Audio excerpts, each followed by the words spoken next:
Well, look at the last half of verse 4.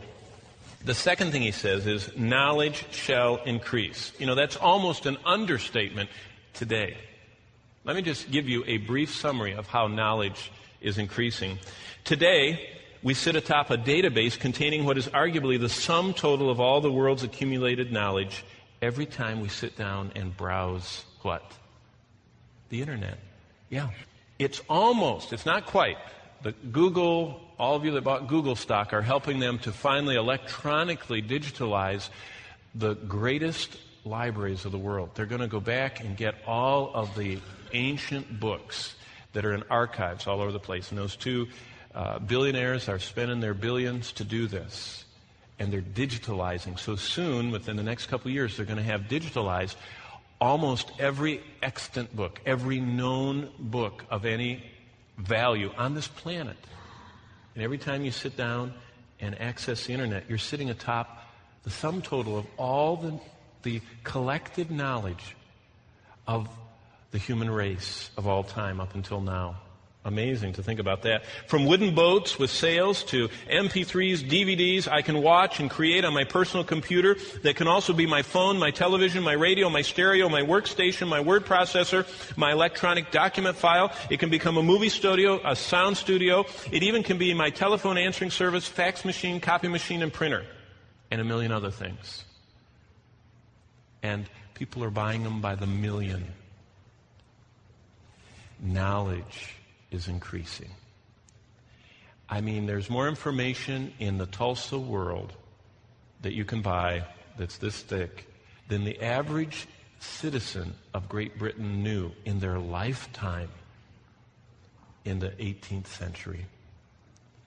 I mean, we just have knowledge that we don't even know what to do with it all. But God said it was going to happen.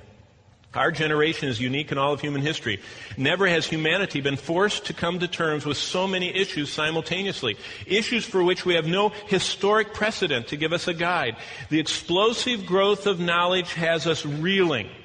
Now here's what one humanist author, Alvin Toffler, said, and we still are thinking about it. He calls what we're going through future shock. We're kind of numbed because don't you get too many emails?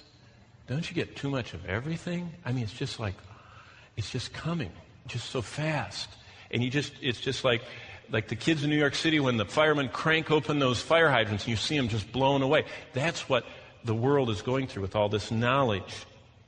In this generation, now let me just share how fast knowledge is changing. This is what Toffler said. From the beginning of the world to 1850, if all the knowledge of the world was one, it would be one from creation to, he didn't believe in creation, but from cavemen for him, to 1850, one. From 1850 to 1940, it doubled to two. Since 1940, it's doubling and doubling and doubling. It's going up exponentially. And what he's saying is this: the doubling of human knowledge is increasing so rapidly, it's putting us in a place where we are shocked because we know too much. I'm not sure I don't know enough. I want to know more about the Lord. But I guess he's talking about evil. I don't know. But turn back to chapter 10 of Daniel, because I want you to see what happened. Daniel, and if you could imagine a big screen, sometimes I wonder what these prophets saw. And it sounds like they were almost sitting in a widescreen, surround sound, Dolby stereo movie, and because they're writing down as fast as they could what they were seeing. And what's interesting is Daniel, up through chapter 9, was doing pretty well. He saw through the advent of Christ and his crucifixion and the destruction of Jerusalem. And you know what he saw? He saw everything he recognized. Remember, 3,000 years ago they had boats, 2,000 years ago they had boats, 500 years ago they had boats, 200 years ago they had boats, 100 years ago they had wooden boats. So he could kind of understand this stuff he saw. But when he saw our generation, look at chapter 10, what happens to him?